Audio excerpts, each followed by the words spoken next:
Hey y'all, I'm Penny, 34, female. Buckle up, because I'm about to tell you all a story that's going to have you all clutching your pearls. This one involves some serious family drama that went down recently with my no-good brother-in-law, Archie, 36, male, and his wife, Kiara, 31, female. To give you all some context, I've been married to my smoking hot husband, Kane, 37, male, for the past 9 years now. We're both from a small town in Texas, so we were high school sweethearts and all that mushy-gushy stuff. Kane's the light of my life, no two ways about it. Dude had me hooked from the moment I laid eyes on that dreamy smile of his back in 10th grade. Kane's brother, Archie, though? Yeah, he's been a whole other story from day one. See, something just never sat right with old Archie when it came to me being his baby bro's wife.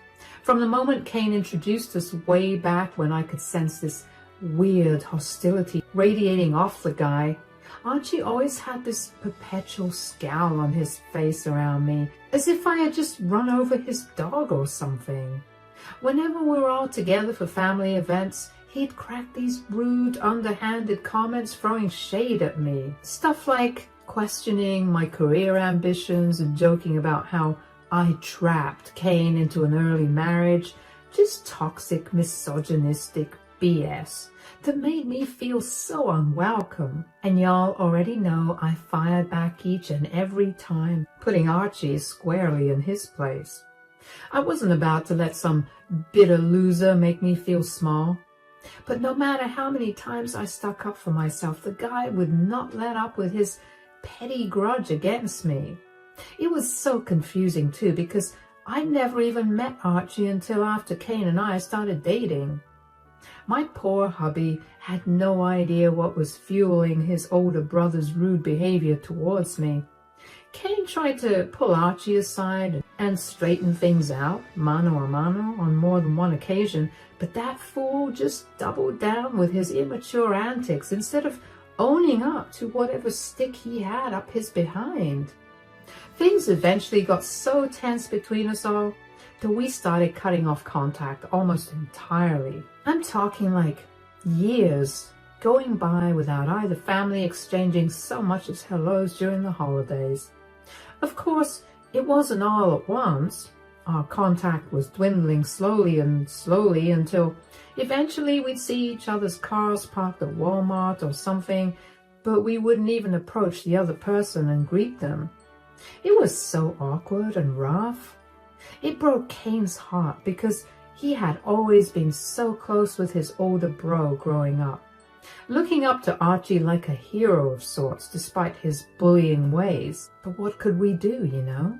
I sure as heck wasn't about to force my husband to stay connected with such a toxic, disrespectful person, even if he was Kane's flesh and blood.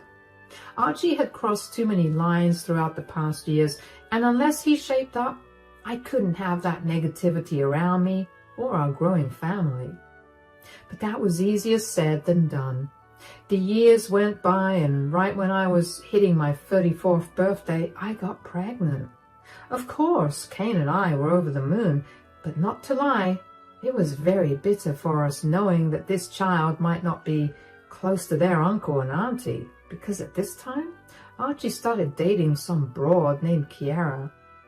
Kane especially started spiraling, just not being able to handle the possibility that his kids won't be close to his brother's future kids, which was a really sad thought.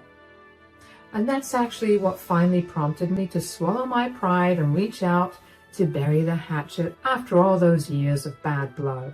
See, Kane and I had been trying to have a baby for some time by that point, and the thought of depriving our future child of having a relationship with their uncle started weighing heavily on my heart. As much as I couldn't stand Archie's piss-poor attitude, I knew how important family was to Kane deep down.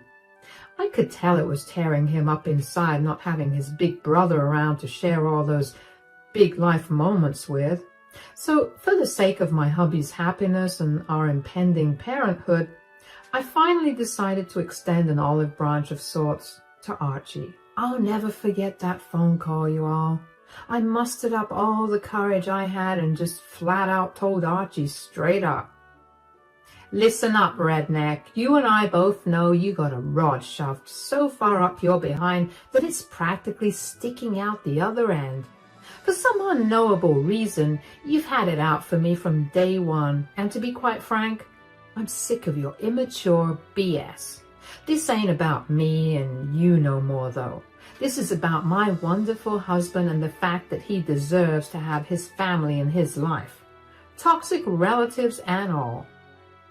Man, the dude tried to interrupt me there, probably to fire back with one of his usual snide remarks, but I wasn't having any of that.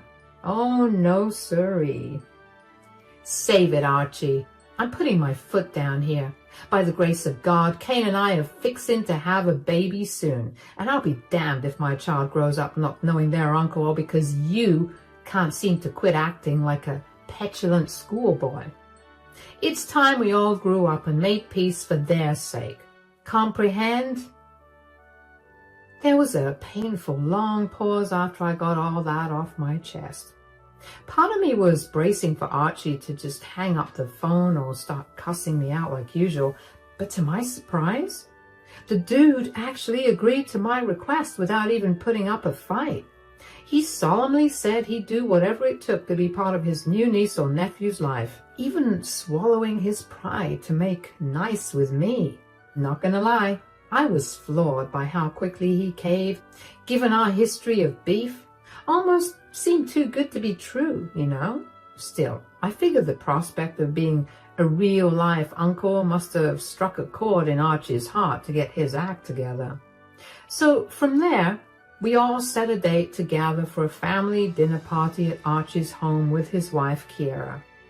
I wanted the setting to be on their turf as a sign of goodwill. We would go in with a clean slate, all grudges and pettiness getting left at the door in exchange for ushering in a new era of family unity. Or at least, that's what I thought would happen. Boy, was I ever naive, because the moment Kane and I stepped through the threshold at Archie's place, I could already sense something was dreadfully amiss.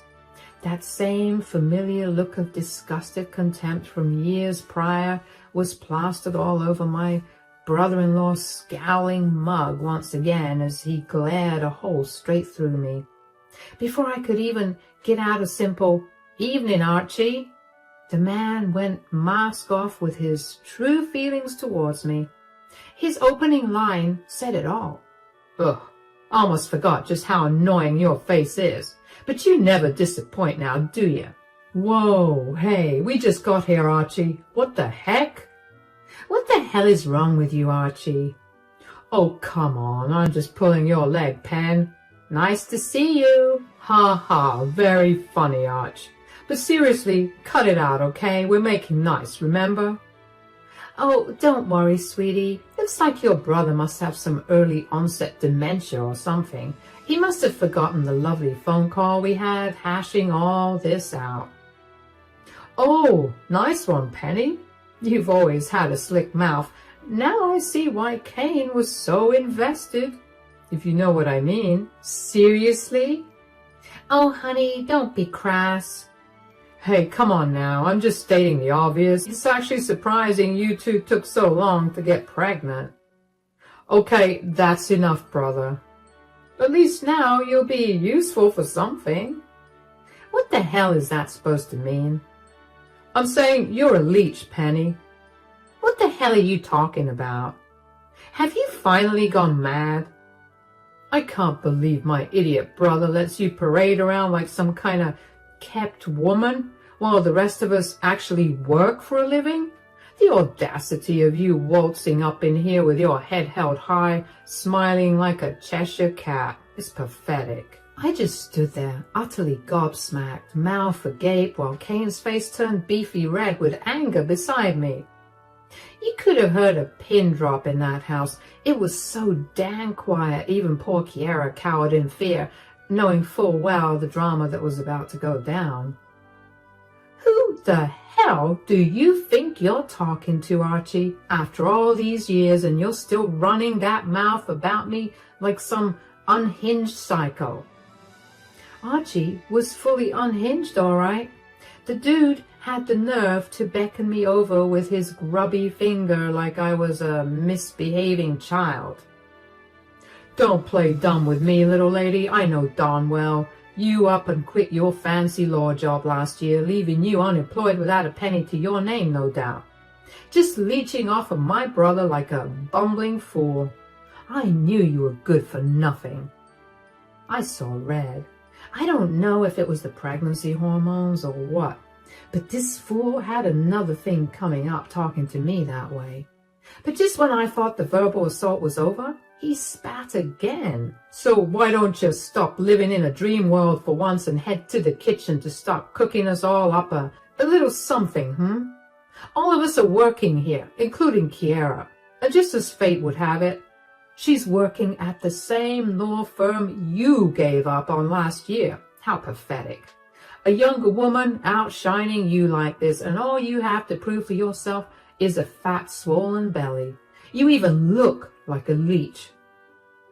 My brother-in-law then let out this obnoxious guffaw like the sexist little prick thought he had just hit me with the sickest burn imaginable.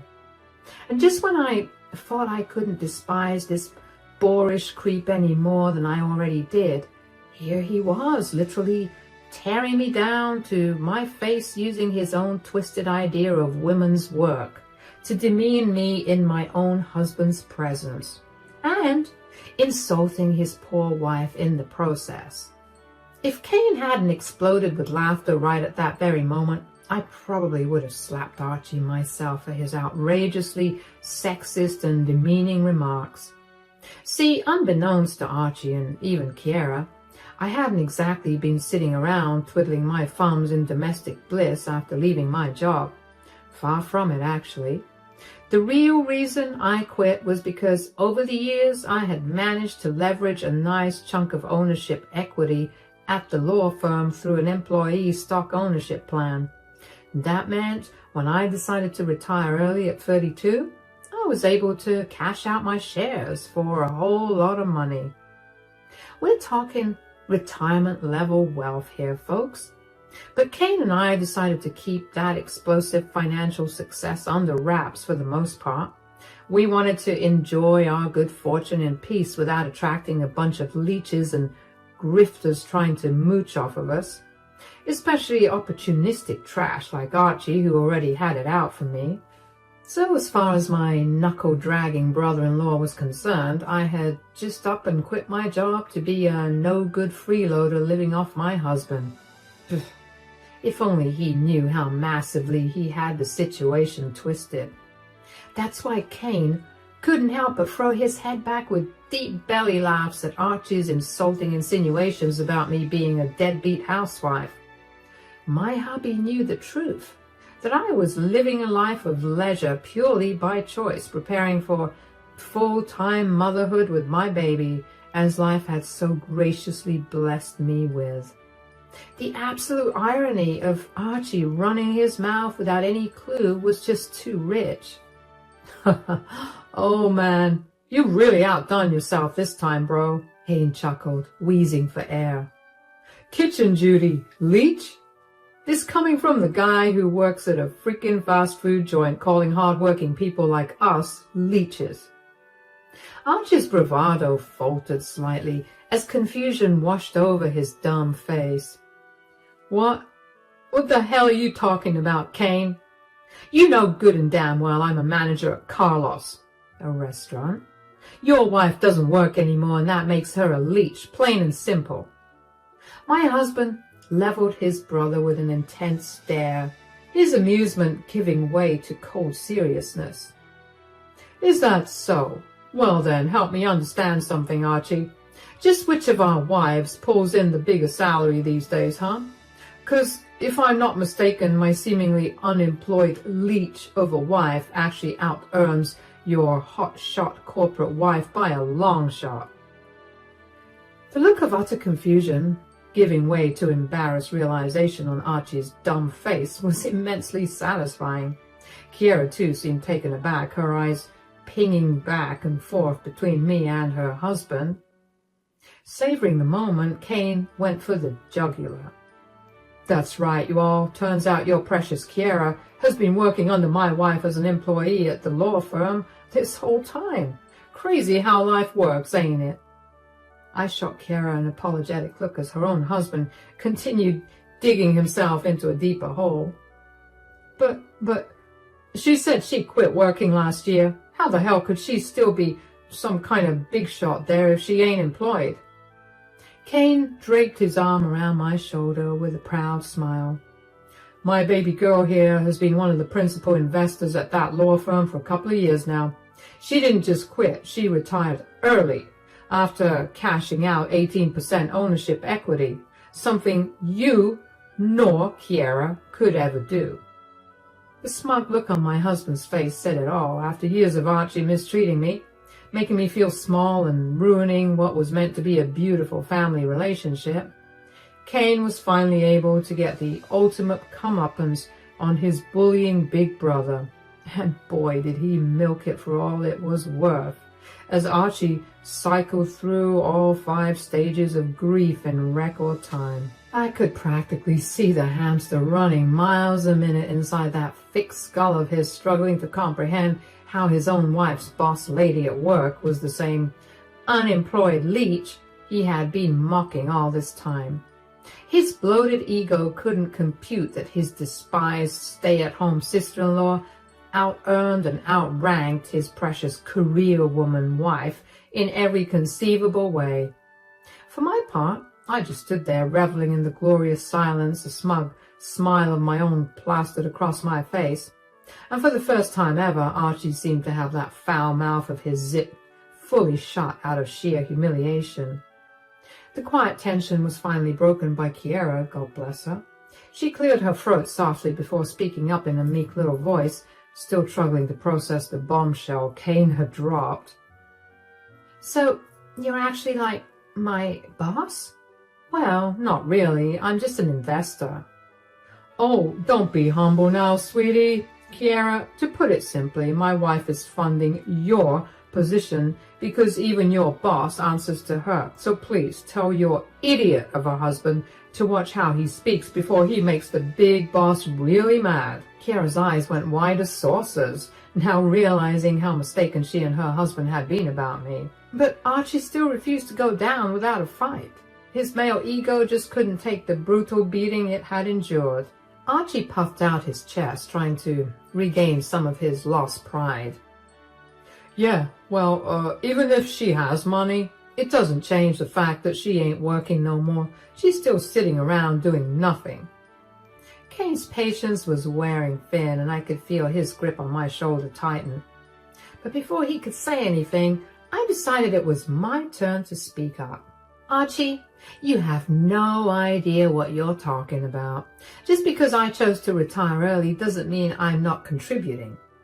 I've been managing investments, volunteering, and oh yeah, making sure our family's taken care of. So before you start throwing around words like leech, maybe you should take a good look in the mirror.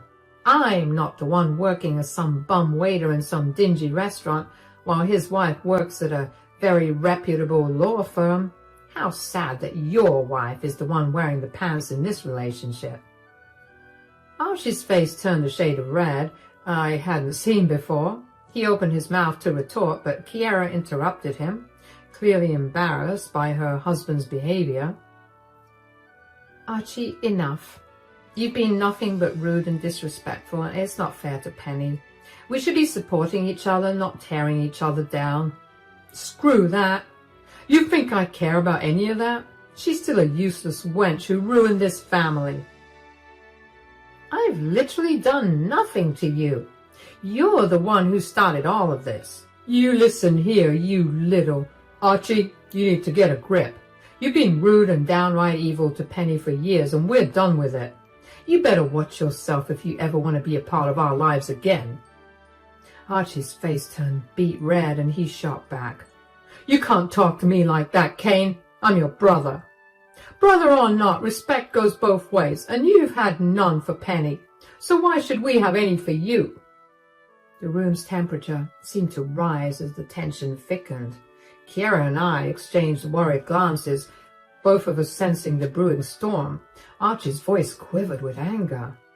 You think you're so much better, huh? Just because your wife's rich now? It's not about money, Archie, it's about decency, and you've shown none. You ungrateful little... Do you know who you're talking to right now? You better watch yourself, pal. Archie's face turned beet red and his fists clenching at his side. Watch me? Who the hell do you think you are, Kane, lecturing me in my own house? Penny's just a what, Archie? A worthless woman? A leech? You've been singing the same song and dance since day one, and you've been loudly wrong about her from the start. It's embarrassing. Get a grip. She's got more class and success in her little finger than you've ever had in your entire life, and you owe her a massive apology. The tension in the room skyrocketed with both men standing chest to chest, eyes locked in a furious glare. Before things could escalate further, Kiera stepped in, her voice shaking as she tried to mediate. Guys, please, let's just calm down. This is supposed to be a family gathering. Archie, unable to contain his anger, blurted out something that shook us to the core. You don't get it, you little turd. You think you can just waltz in here and get everything you ever wanted, hmm? Not only did you get the girl, now you're bloody loaded too. When will it be my turn, huh? The room fell silent, everyone stunned by Archie's confession. Get the girl? What on earth was he talking about? I felt my stomach drop, a mix of shock and disbelief washing over me. Kiera's face twisted in pain and betrayal as she processed her husband's words. What did you just say? Yeah, what the hell did you just say? Archie's bravado crumbled, replaced by a look of raw regret. His shoulders slumped as he was pacing around the room. Nothing. I didn't say anything. No. You definitely said something, big bro, and I reckon you get to repeating yourself before we run into some real trouble. He looked defeated, sad even. It was pitiful. It was at this moment I realized that Archie, the big bad wolf in everyone's story, apparently was in love with me. And he had been the whole time. His insults and jabs were nothing more than his way of projecting, because he couldn't handle the fact that I was with his brother instead of him. Growing up, you got everything you ever wanted. Well, I just had to sit back and take the leftovers because I was older. I was responsible for you. I know I said that I didn't know Penny when you first introduced me to her, but that wasn't true. Jesus Christ.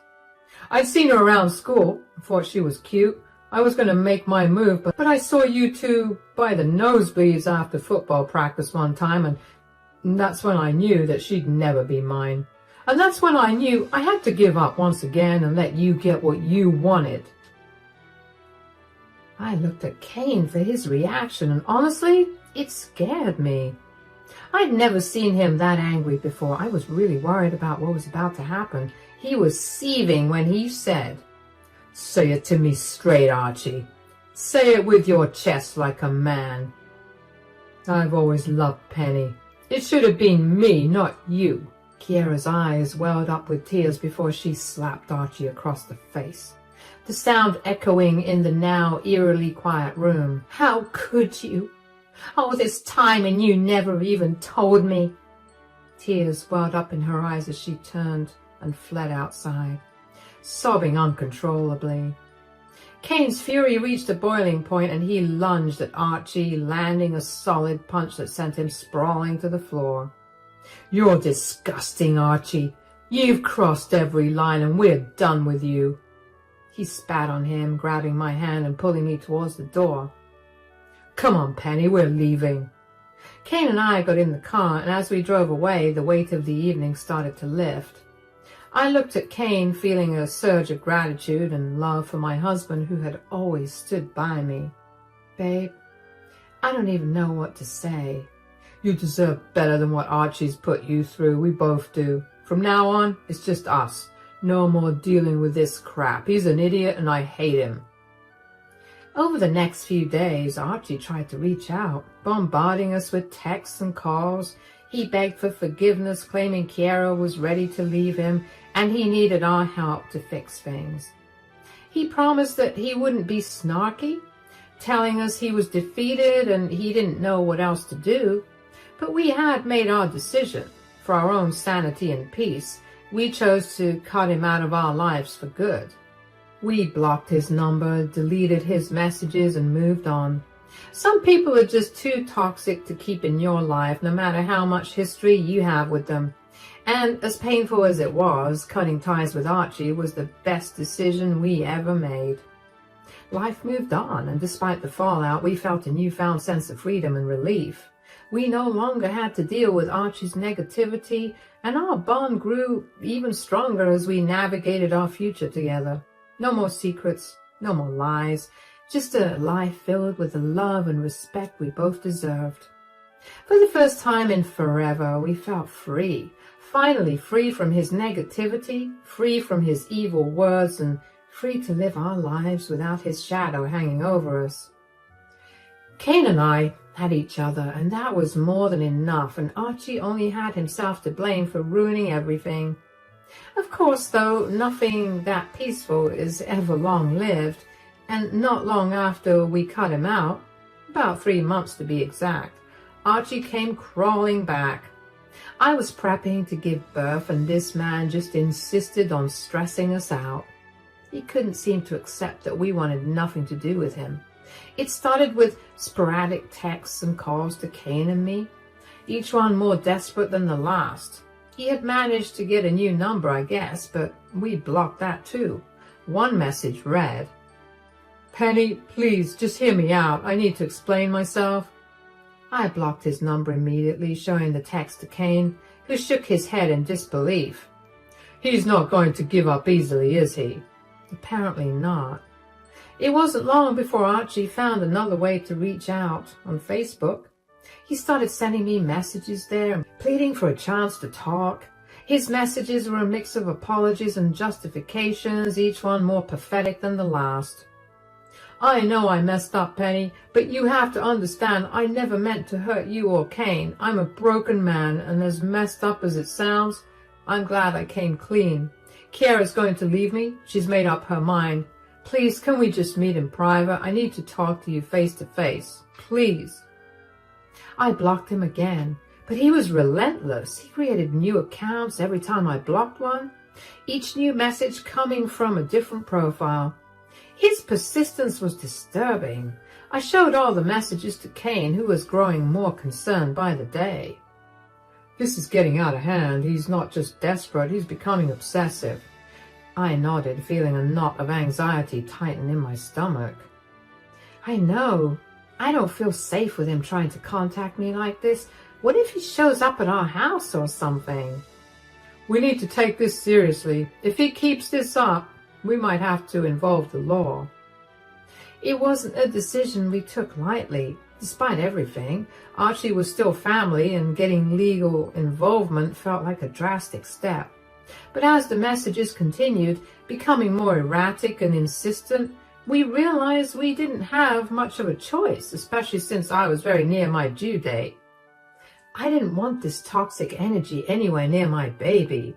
So not long afterward, we contacted a lawyer from my firm to discuss our options. We explained the situation in detail, showing them the dozens of messages Archie had sent me over the past few months. Filing for the restraining order was a straightforward but emotionally draining process. We had to recount the entire saga in detail, reliving the stress and anxiety Archie had caused us. But knowing that we were taking concrete steps to protect ourselves brought a sense of empowerment and relief. Now we're just waiting to get the details in order so that we can serve him with the papers. Wish us luck, you all.